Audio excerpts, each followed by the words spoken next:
In today's video, I'm going to show you how you can change your keyboard on Mac to Chinese keyboard. So this is pretty simple to do, and we have to go to System Settings, and in the settings, we want to find keyboard settings, and we can find them if we scroll on this left side menu to keyboard, and from here you can see input sources. So you can see I have Slovak keyboard, and if you want to change it, you just have to click on Edit. And here you can see my only source, and to add a new one we have to click on this small plus icon over here, and here you can search for keyboard you want. So I'm gonna type Chinese over here, and you have options to choose simplified or traditional Chinese language.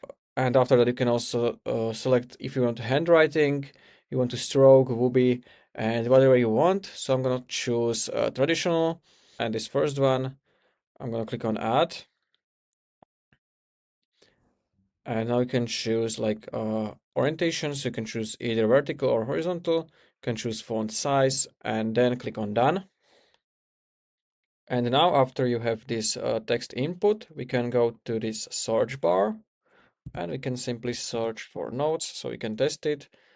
And I'm gonna type something, and as you can see we still don't have Chinese keyboard. So what you have to do, you have to click on this A icon in top bar, and from here you have to basically switch from your current keyboard to the traditional Chinese which you selected. And now if I start typing, you can see it's going to be in Chinese. All right, so you can type like this. So you can type hello. And this is basically how to change Chinese keyboard on macOS. If you found this video helpful, consider subscribing for more tutorials like this one.